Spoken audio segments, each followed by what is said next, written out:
p.m. Admission is free. And now, it's Coast Vue with Ricky Mathews. Brought to you by J. Allen Toyota and AGJ Systems and Networks on SuperTalk 103.1 FM. Welcome to Coast Vue, the show that celebrates the men and women who are working so hard every single day to make coastal Mississippi a better place to live, work, and play. And for today's show, I should also add making Mississippi a better place. I've talked a lot about resiliency on Coast Vue. It defines us as coastal Mississippians. It defines us as Mississippians if you think about our history. So quotes like this are very familiar to us. When German philosopher Friedrich Nietzsche said, "That which does not kill us makes us stronger." Nietzsche also said this: to live is to suffer. To survive is to find some meaning in that suffering. There was also this one from Gregory S. Williams. On the other side of a storm is the strength that comes from having navigated through it. Raise your sail and begin. It's been said that you never know how strong you are until being strong is your only choice. And ultimately, we've learned deep in our souls here in Mississippi, particularly here in coastal Mississippi, what someone once said, which is, it's hard to beat a person who never gives up. Resiliency is in our DNA. I will always say that on this show. I will tell you that because I believe that ability to bounce back from significant challenge is part of our DNA and is our competitive advantage in a lot of ways in this state. Our guest today probably knows as much about resiliency as anyone I know. You'll understand more about why I had to say that shortly. But anyway, as we are about to have an extended special Coast Vue session this morning with Philip Gunn, the Speaker of the Mississippi House of Representatives. Welcome to Coast Vue, Philip. Hope you're having a great morning. Hey, Ricky, great to be with you. Thank you so much for having me. You served in the House since 2004 and became Speaker in 2012. You're the first Republican Speaker of the House since 1876. How often do you reflect on that history? Well, it's a tremendous honor to be a part of that history. A lot of people don't know that in Mississippi, since 1876, for 136 years, as you said, the Democratic Party was in control of the House of Representatives. And it wasn't until 2012 that we got a majority and were able to elect a Republican Speaker. And I was honored and humbled to be elected by my colleagues to that position. A lot of people may not know how the Speaker is selected. I think you said when we were talking before that you want to give a brief civics lesson. People know they get to vote on the governor and the lieutenant governor, but they do not get to vote on the Speaker. The Speaker is elected by the members of the House. And so for me to serve in this role, my colleagues in the House had to elect me to that role. So it's very tremendous and humbling honor to be able to serve in that capacity. Well, we're going to have an extended Coast Vue session, like I said. So we're going to retrace your steps. We're going to tell your story. We'll talk a little bit more about that historic election.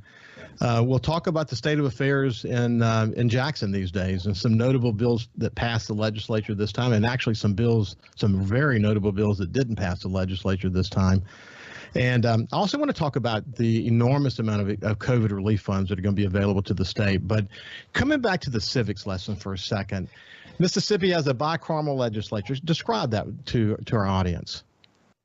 Well, it's modeled after the national model. I think everyone knows we have three branches of government: judicial, legislative, executive. The executive on the national level is executive on the state level is the governor. The executive on local level is your mayor. Your legislature on the national level is Congress. On the state level, it is the state legislature. On the local level, it would be your board of aldermen or your city council people. There is one state in the country that only has one legislative body. That is Nebraska. They are what we call a unicameral state. But every other state has a House and a Senate, just like they do in Congress. In Mississippi, the lieutenant governor and the speaker perform the exact same functions. We're paid the exact same amount of money. We have the privilege of presiding over our respective chambers.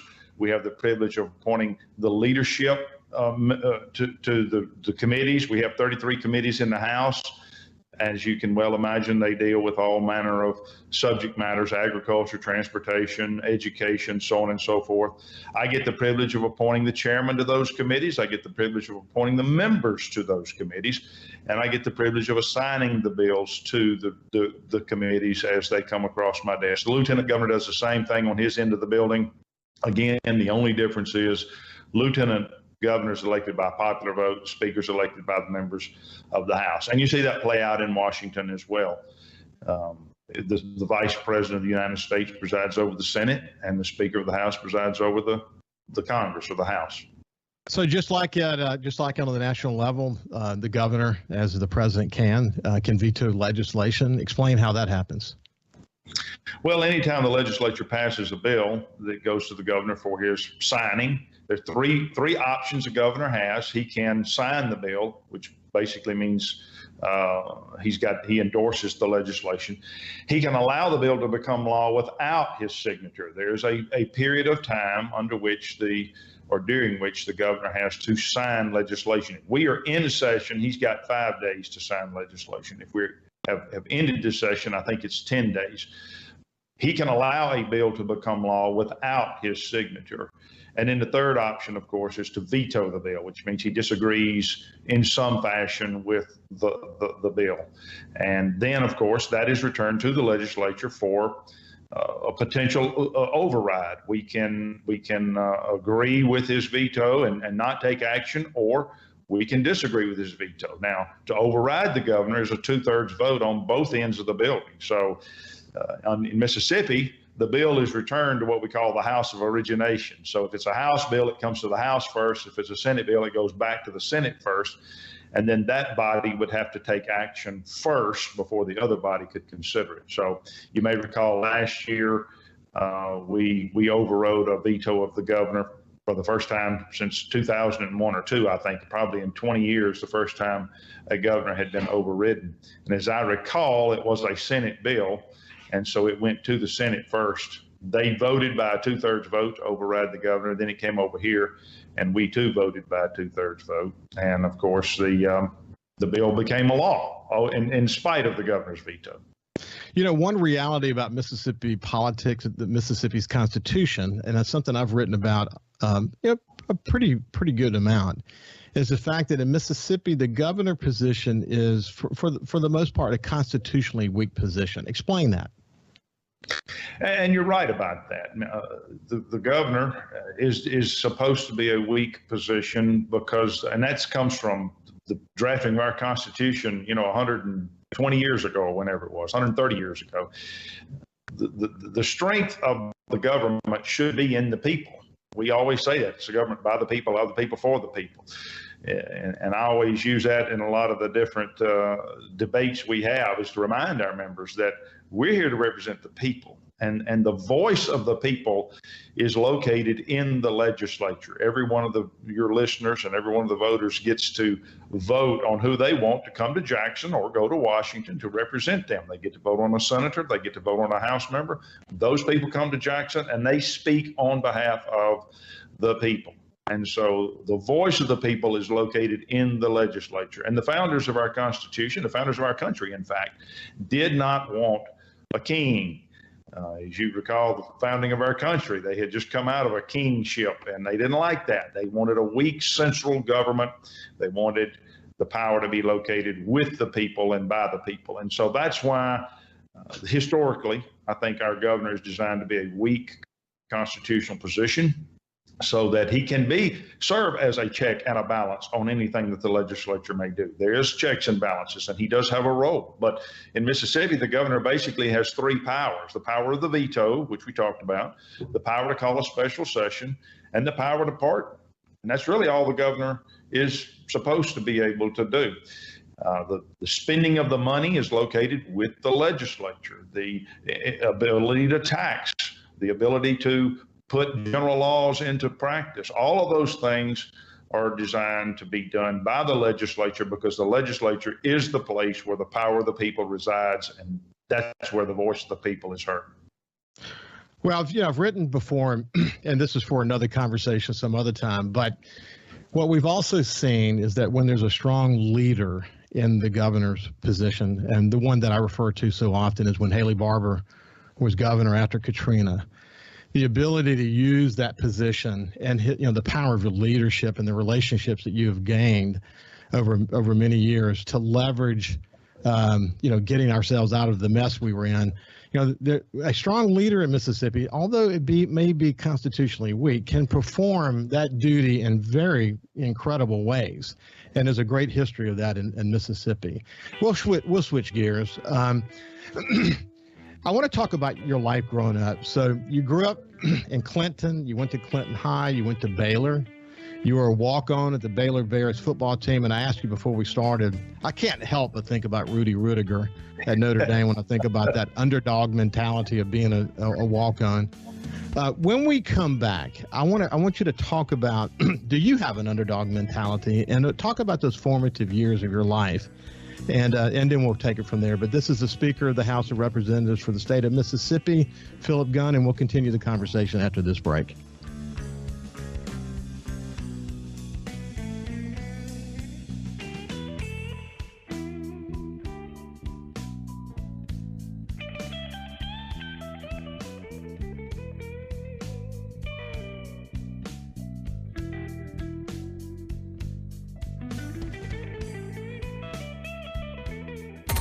Coast Vue on SuperTalk 103.1 is brought to you by J. Allen Toyota on I-10 exit 38 Gulfport. See all the incredible inventory at allentoyota.com. And remember, when you think Toyota, think J. Allen Toyota.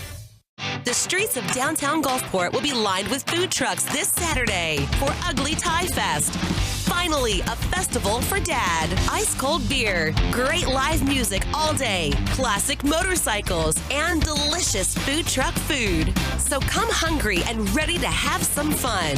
Bring your dad and the whole family to Ugly Tie Fest in downtown Gulfport, Saturday, 11 a.m. to 7 p.m. Admission is free.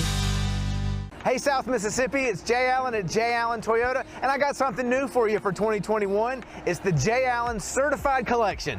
What that means is we selected our very best inventory with under 75,000 miles, and they're 6 years old or newer. That comes with a multi-point inspection, a 10-year, 100,000-mile warranty, and a 3-day buyback guarantee.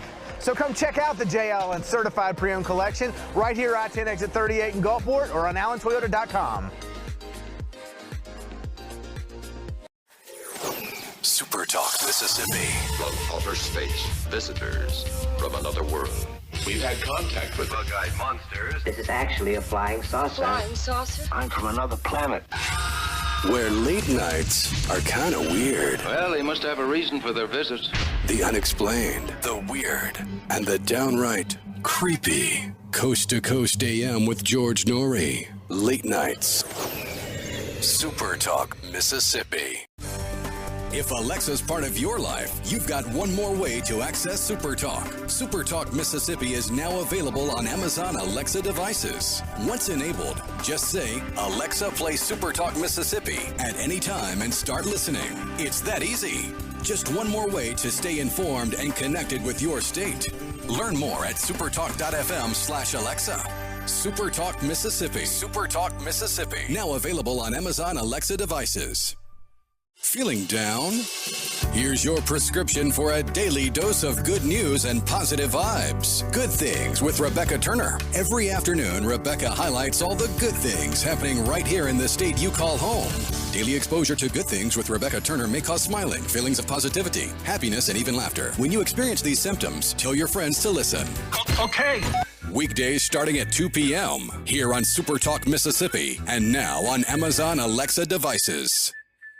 106.3 Casino Radio is here. Tune to 106.3 to discover all of our must-see attractions and everything that's happening at our 12 incredible casino resorts. Where to eat, where to stay, what to do, and where to play. 106.3 Casino Radio has you covered with everything you need to know to help make your visit here to the coast one you'll never forget. Turn on 106.3 Casino Radio or listen now on our website, casinoradio1063.com.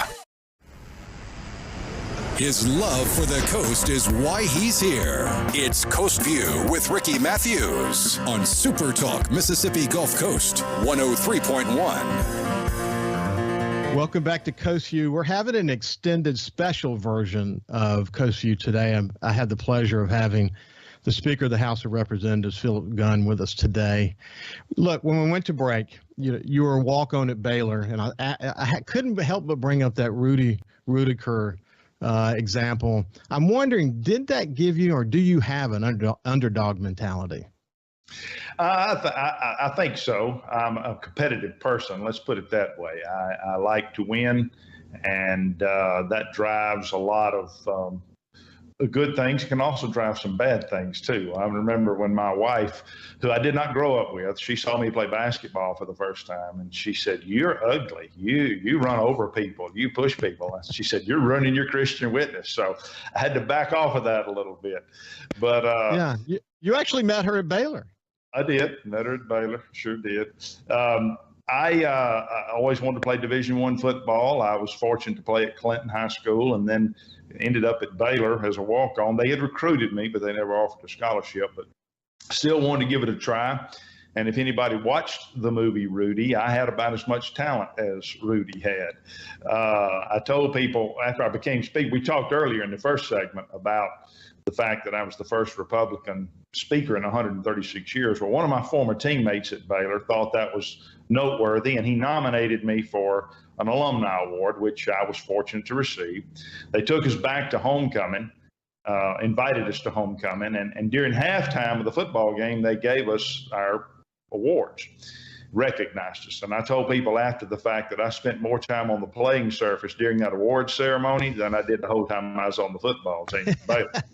So that kind of encapsulates my ability there. But yeah, as a walk-on, you got to learn to overcome obstacles. You have to deal with guys who are on scholarship who have a lot more talent than you do, and you got to learn how to compete. You got to learn how to overcome obstacles, and for nothing more than just love of the game. And so I was privileged to be able to play there, made some good friends there that I still have to this day. Baylor was a great experience for me. As you pointed out, met my wife there. She's from Texas, but when I finished up, I wanted to come back to Mississippi because this is my home. This is where my family lived, and came back to law school at Ole Miss, and then we moved back to Clinton, which is where I grew up when I finished law school. Been there for the last 32 years. Let me read something from the AP story that I found doing my research about you. Okay. And I think it's a very telling 3 paragraphs. If you guessed that Gunn is a power-hungry, super ambitious politico consumed with acquiring power and influence, you'd be wrong. If you guessed that Gunn's conservative politics leaves him void of compassion for those who struggle with the burdens of poverty, disease, and despair, you'd also be wrong. Make no mistake, Philip Gunn is an unapologetic conservative Republican, but the Clinton native is also a Baptist who has experienced despair and who has suffered unspeakable tragedy in his own life. His life experiences left Gunn a man who is strong, steady, and not given to wild displays of either joy or sorrow, and also a man who has a heart of service. When Gunn was a second-year law student at Ole Miss, his parents and sister visited him in Oxford. As they left Oxford on May 15, 1988, their 1985 Buick sedan was struck from the rear by a pickup truck and almost immediately burst into flames, according to court records. Gunn's parents and sister all were killed in the resulting inferno at the scene of the accident on Old Taylor Road in Oxford. Law enforcement found the driver of the pickup was intoxicated at the time of the accident. That's a tragic situation, of course. But Philip, you heard how I opened the show about resiliency. Someone also once said that scars remind us where we've been. They don't dictate where we're going. Looking back now, how did that tragedy make you more resilient and ultimately a better leader? Well, I will tell you that I was very close to my family. My wife, in fact, has commented many times that she's never seen a family that was closer than us. We enjoyed being together. We spent time together. When I come home from college, we would not watch TV. We would play games. We loved board games. My father loved Rook. I don't know if you're familiar with Rook, but it's a card game. We used to play that a lot. I didn't have any other brothers and sisters, and so when this wreck happened, I lost my whole family. I lost both my parents and my sister, and I was 25 at the time. Very privileged, I think, to be raised in a Christian home. And my mother and father led me to a relationship with Christ when I was a young child, and basing my life, trying to anyway, base my life on Scripture. There's a lot of hope found in Scripture. There's a lot of promises that the Lord makes to us in Scripture and talks about where we go when we die and that we are with Him. And my family, I believe, is in heaven with the Lord. I think that's what the Bible teaches, and that's what I cling to. Doesn't mean I don't miss them. Doesn't mean that I don't have days of tragedy and sorrow, because I think I've told people when I focused on them and where they were, I was happy for them. But that doesn't mean I didn't have days of loss and sadness of my own, knowing that I'd spend the rest of my life without my family. Now, my wife and I had only been married about a year at that time, and so that put a lot of strain on a young marriage. And I give my wife an enormous amount of credit for standing with me during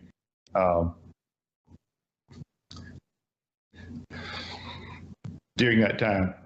Yeah, I know it's got to be incredible. You know, I often said after my father died that I feel his presence as kind of this guardian angel. Do you feel that same presence of your parents? You know, I'd like to think that, but I also think that if they're in heaven, they're probably enjoying a whole lot more things than watching me struggle through this life. So I do believe that one day I'll be reunited with them. My wife was a rock to me during that time and would not have been able to survive. And I think that's the way all of us come through difficult times. And I'm going to tell you, I think about the people of the coast often during Hurricane Katrina.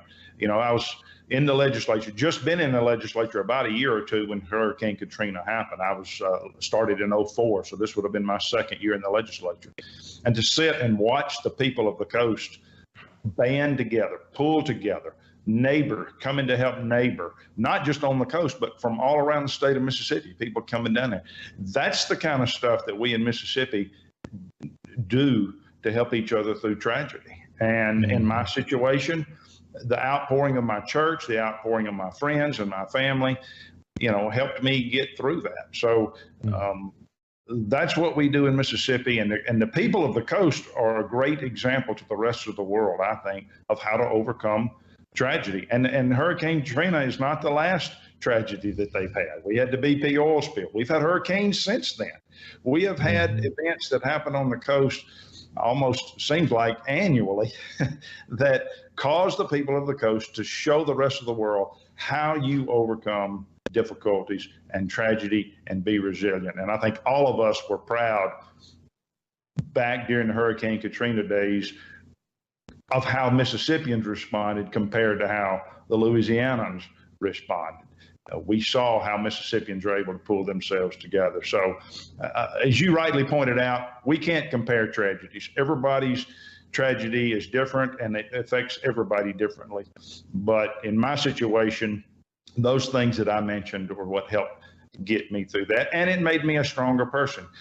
You mentioned in the beginning of the show a few quotes. I was reminded of James chapter 1. Verse 2, where the Lord says, count it all joy when you encounter various trials, because it produces endurance and it perfects your faith. And it goes on to talk about why we suffer and why we endure hardships. I would also point out, though, a preacher pointed this out to me years ago, that that word various in the Greek means many-colored or multicolored. It's the same word that the Lord uses when he describes Joseph's coat of many colors. That exact same word appears over in 1 Peter 4:10, where it describes God's grace as varied. And so this preacher pointed out that when we go through various trials, God has an exact color or shade of grace to match up with whatever trial we're going through. That was a great comfort to me. I cling to that, and I offer that to anybody else who's going through hardship and difficulties, because we all do. Yeah, you know, you including the pandemic. I mean, just think about what we've had to endure just in the past year. Yeah.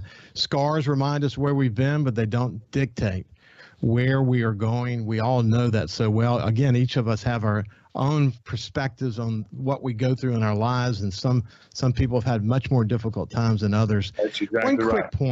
One quick point. You said that, at this time that you were in the legislature, I've often come back to this, but there was a moment when Haley Barbour gave his speech right after Katrina in that special session, when he said to the legislature, this is for our kids and our kids' kids. What will they say of us? Will they say that we got this right? Or will they say essentially that we blew this moment of opportunity? Man, what an incredible moment in our state's history. Yes, absolutely. I recall that meeting on the floor of the House.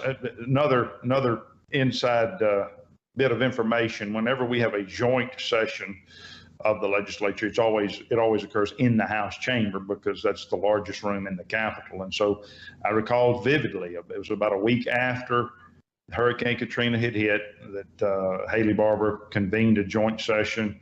We all, House and Senate, gathered in the House chamber, and Haley came and gave us a report and issued that challenge to us. And we even had members of the Coast who took turns going to the well of the House, as we call it. It's the podium that sits down front, and who told us of their own personal hardship, of what they were going through and what their constituents were going through. And it was an incredibly moving time, but it also showed who we are as Mississippians, that we came together during that time.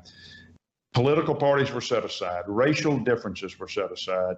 Everybody pulled together to help our brothers and sisters along the coast overcome. And that's what we do in the times of hardship. It proved that we can come together. And as a newspaper publisher, in those moments, I was learning for the first time, and the way that I learned it, to the depths of my soul, how the work we do as leaders in the community are generational. Yes. And there are many issues that we're going to come back to when we get to that point in the conversation that are generational issues. It's the kind of issues that when our kids and our grandkids look back on us, what will they say of us? And we'll come back to that in just a second as we continue our conversation with the Speaker of the House of Mississippi, Philip Gunn.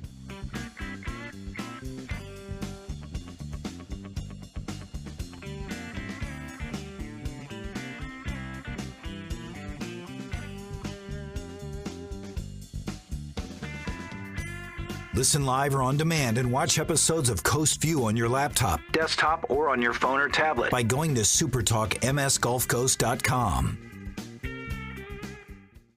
The streets of downtown Gulfport will be lined with food trucks this Saturday for Ugly Tie Fest. Finally, a festival for Dad. Ice-cold beer, great live music all day, classic motorcycles, and delicious food truck food. So come hungry and ready to have some fun. Bring your dad and the whole family to Ugly Tie Fest in downtown Gulfport, Saturday, 11 a.m. to 7 p.m. Admission is free.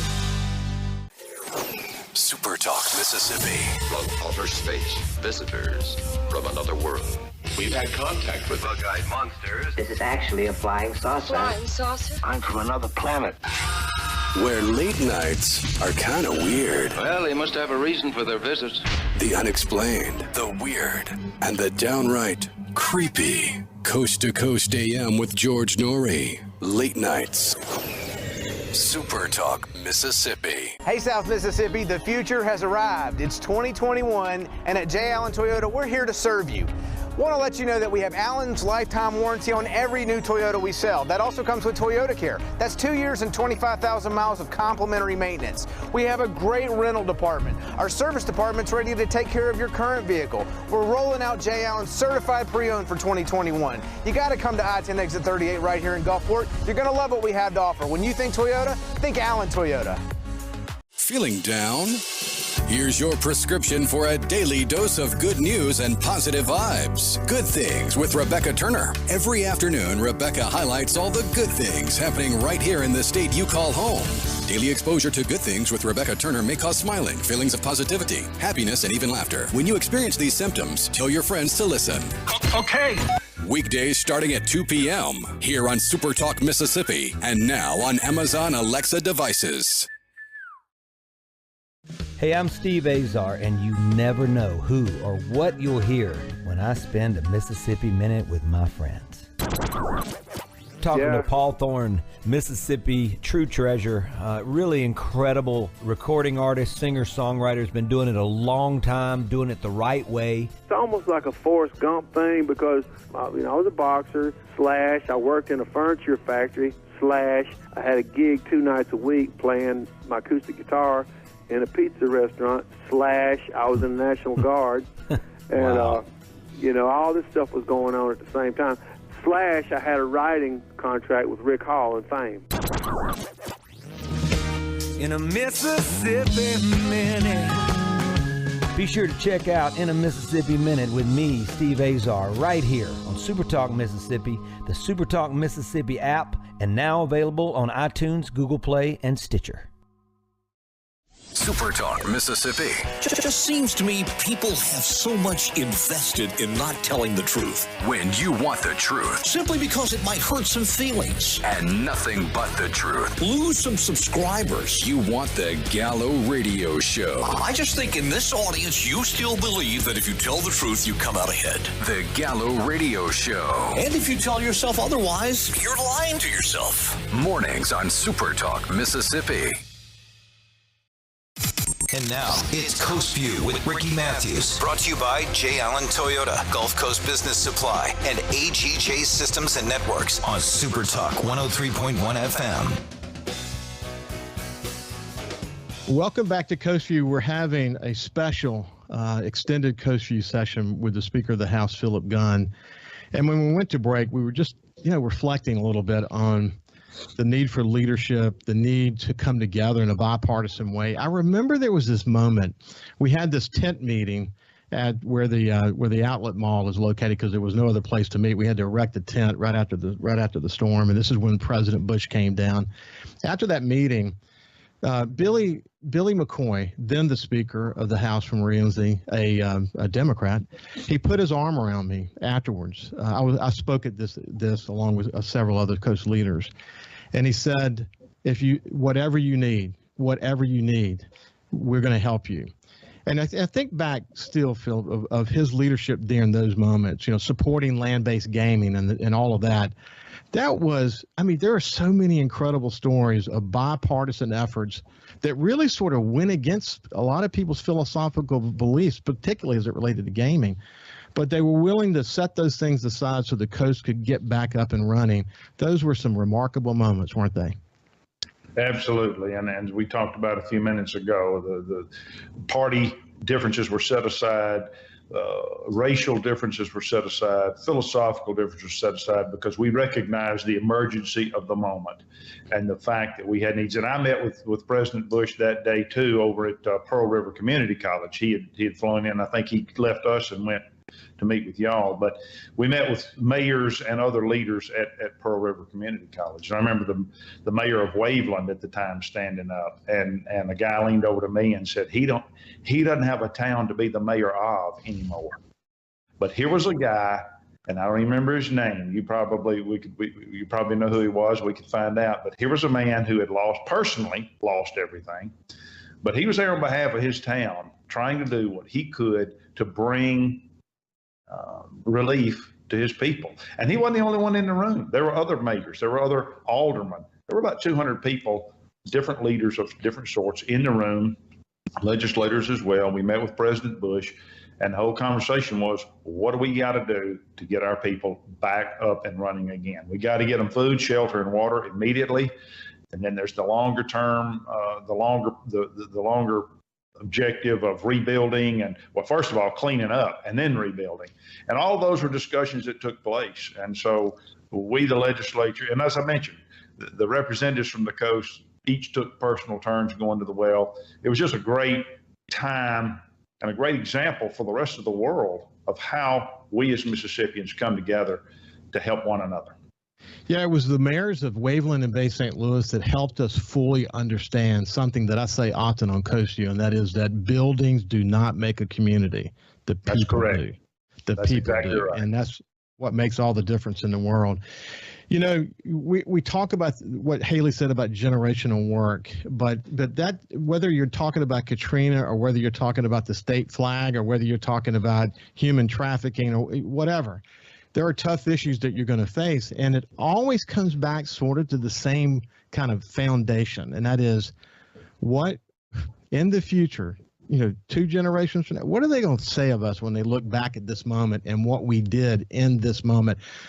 On the flag issue, I was, as publisher of the Sun Herald, pushed hard for change. On this show, I pushed hard for change. I supported the efforts to change the flag. If you were a regular listener, you would know that human trafficking is a really big subject for me. I think it's one of the most horrific things that exists in our state.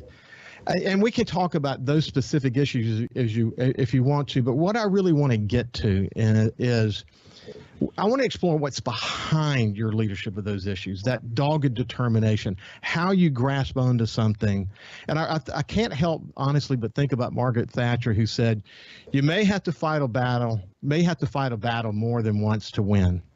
And you know that. So what's behind that? What's behind your tenacity when you figure that this is the right generational moment for us? This is the time for us to institute change. What's driving you? Where does that come from?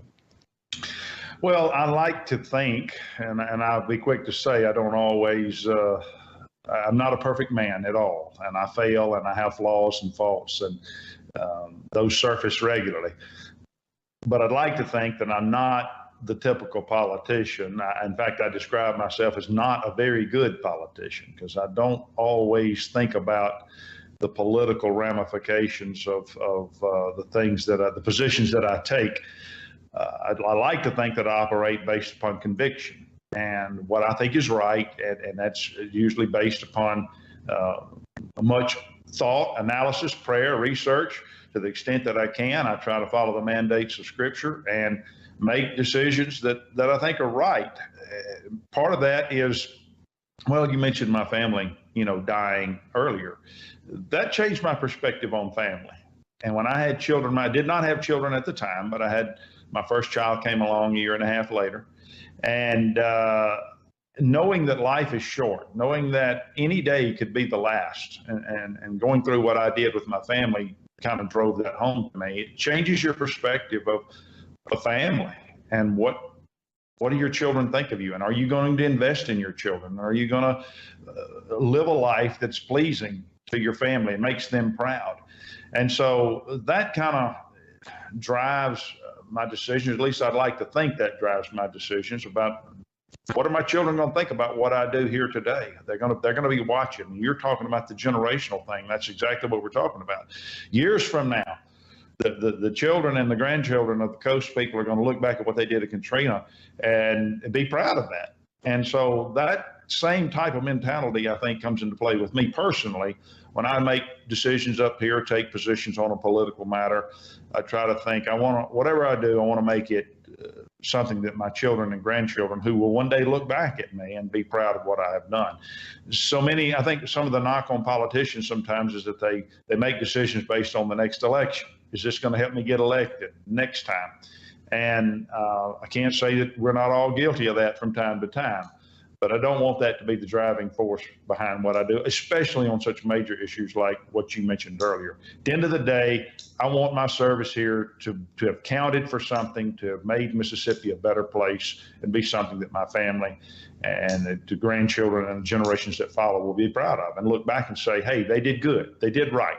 So Mississippi Today did a really good sort of telling of the story behind the flag situation, but it really showed how you had to get a bipartisan effort underway in order to accomplish that goal. And it wasn't just in the House, but it was also in the Senate that had to happen. You've proven that you had the ability. Let's come back to the House for a second, just as it relates to the House. I think a good example might be the Conservation Trust Fund, 117-2. Your ability to get Democrats and Republicans to join together on bills. You had good success with the elimination of the state income tax. How is it that you're able to bring the people together inside your house accomplish the goals that you have? Well, I don't know that I'm always successful at it, but I try to operate, first of all, having a relationship with everyone. They got to know you. You have to know them. They have to trust you and trust your motives. That doesn't mean you have to agree on every policy issue. It doesn't mean you have to agree on how to solve a problem. But I think to the extent that I can have credibility with them, knowing that I'm not out there trying to do them harm. I'm simply trying to move issues forward that I personally think are better for Mississippi, that improves Mississippi. I think if they trust your motive and they trust where you're coming from, that is a big first step. Then once you get past that, you can debate the ins and outs of the issue, what's good about the policy, what's bad about the policy. But as long as they believe that your motives are pure and you're not out there trying to trick or take advantage of them, I think that helps a lot. I try to get there. I don't always succeed on every issue, but on most of the issues, I think I'd like to think that I have the trust of my membership. They know that we're coming at it just because we have a conviction about a particular issue, not because we're trying to do harm to anybody. The politics raises its head, that along the way. But if you think about the national scene these days and how polarized we are and how hard it is for us to do anything in a bipartisan way, it is somewhat refreshing to see that we may be seriously divided on this issue. It may be party line vote. One of the benefits that Republicans have in controlling the House, that you can get progress with a party line vote. But that doesn't always mean that you're successful. I think when you have a bipartisan, coming together, that's really success in my view. And at the end of the day, the ability to move from, say, a more partisan issue to another issue where you can come together and you still can come together, and that you have Democrats and Republicans voting together. When that happens in this state, it's a reminder that we don't have to be the national polarizing situation. We can disagree on this issue and hug on the next issue. That's true, isn't it? Absolutely. And I think one thing that helps, at least me personally, is having been an attorney in my real life, so to speak. You learn how to debate and argue and advocate for a position, but not take it personally. I like to think that we in the House try to strive for that when we do have debates on the floor and disagreements among the different parties, that we're just advocating our position, not taking it personally. I do think that is problematic on a national level. I think there are personal agendas afoot that take place in Washington that present problems. I think there are the media many times, the desire for members of Congress to get in front of a camera and get FaceTime for themselves presents a problem. I'd like to think that we have diminished that to a degree here in the legislature, both House and Senate. I told people last year, the 10 years that I've been Speaker, this past session, 21, I think was the most harmonious we've ever had. That didn't mean we agreed on every issue. We still had debates and we still had issues that were split down the middle on the vote. But as far as decorum and professionalism and treating each other with respect, it's probably the best year we've ever had in the House. And it's a pleasure to work in a body where that takes place and you can go out afterwards and still be friends. When we come back, we'll continue our conversation with the Speaker of the House from Mississippi, Philip Gunn.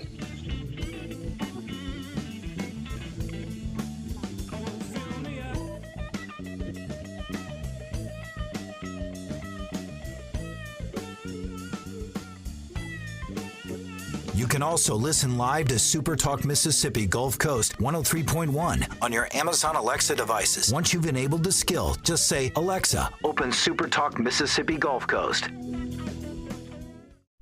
SuperTalk.fm has a new look and is more informative than ever with expanded Mississippi news coverage, the latest Mississippi weather, Mississippi sports, and of course, the talk that's important to you.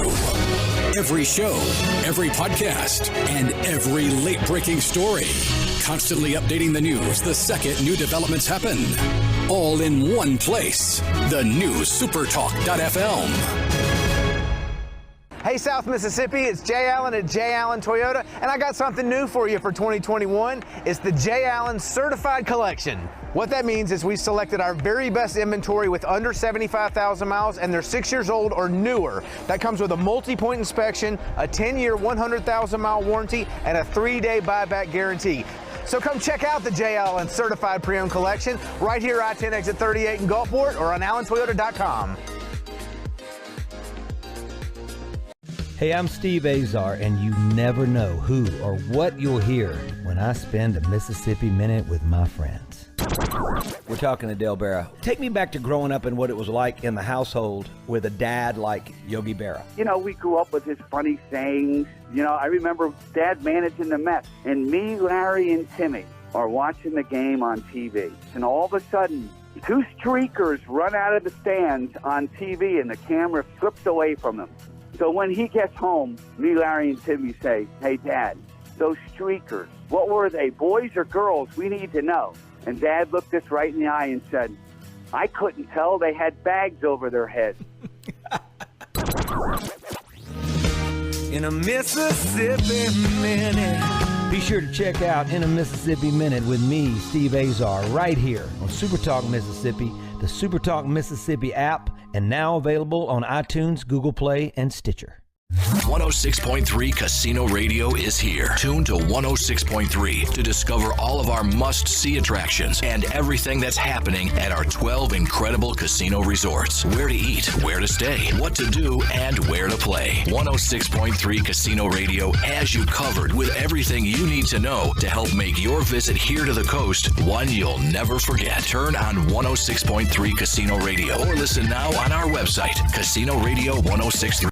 The streets of downtown Gulfport will be lined with food trucks this Saturday for Ugly Thai Fest.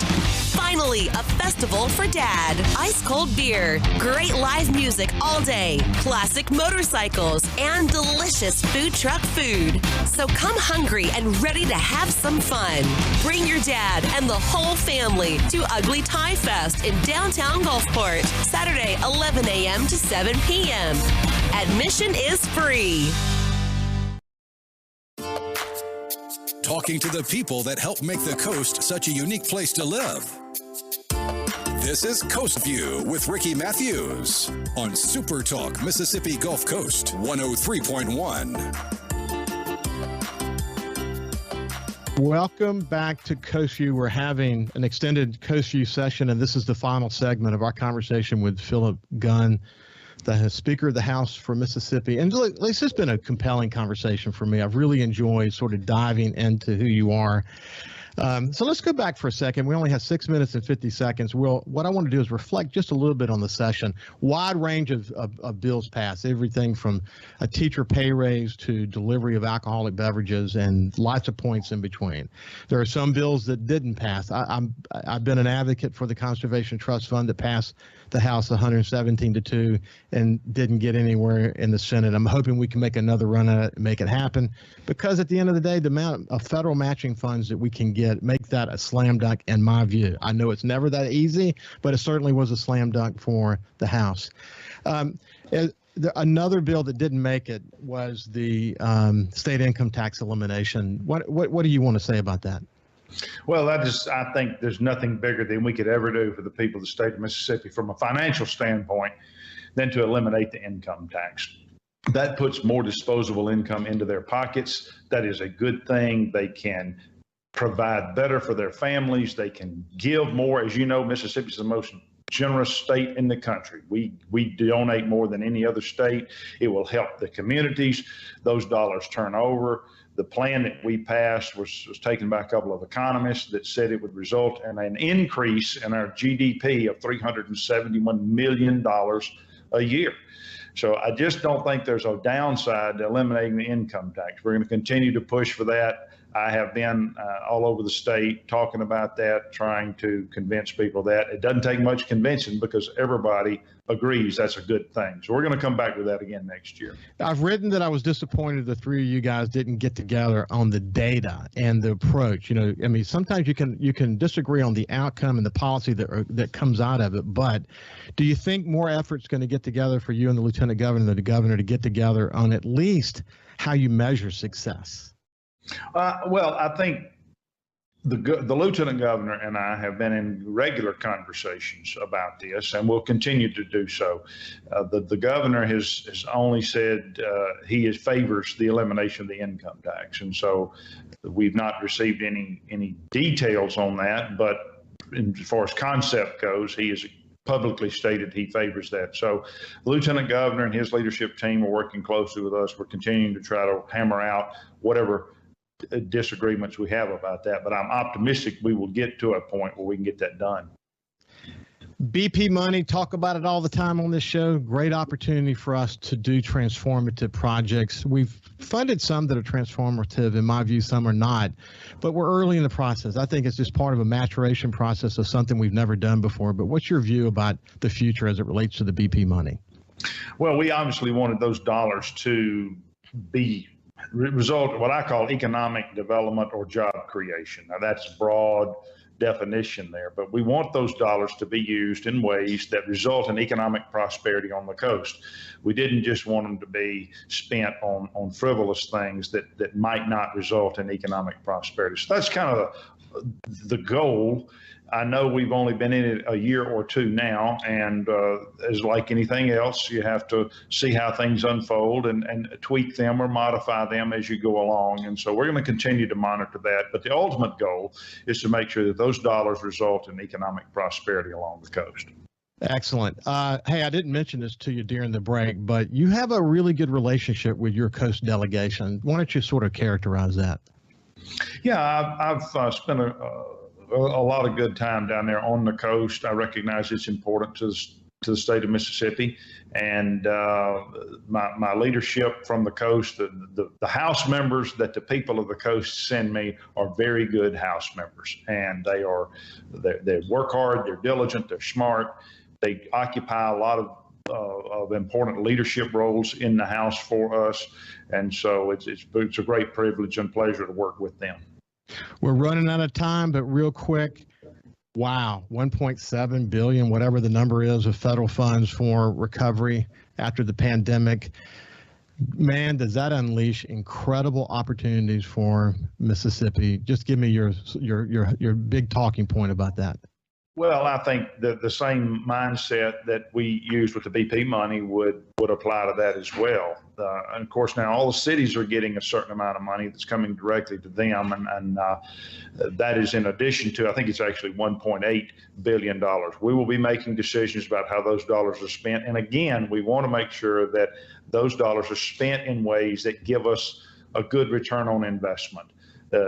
We can build roads, bridges, possibly. I think they've actually put a restriction on us about roads and bridges. I think they're in a separate infrastructure plan. But water, sewer, maybe repair buildings at our colleges and universities, possibly do some. We have to remember, however, this is one-time money. This is not money that's coming in every year, so you can't budget on that, but you can certainly use it for one-time projects and things that hopefully will result in economic prosperity in the state. Yeah, I had the new mayor of Ocean Springs on my show last week, and he talked about their infrastructure plan, about $30 million. Ocean Springs is literally busting at the seams. Incredible opportunities, and I know that this is sort of telling the story of most of the coast cities these days, but we're out of time. It has been a genuine pleasure to have the opportunity to kind of dive a little bit deeper into your life and your leadership, and I really appreciate you spending some time with me today. Well, Rick, it's been an honor for me. I appreciate your interest. Thank you for giving me such a good time with you. Yeah, you bet, man. I really appreciate it. We will see you tomorrow. Follow SuperTalk Mississippi Gulf Coast 103.1 on Facebook. Facebook.com/SuperTalk MS Coast 103.1.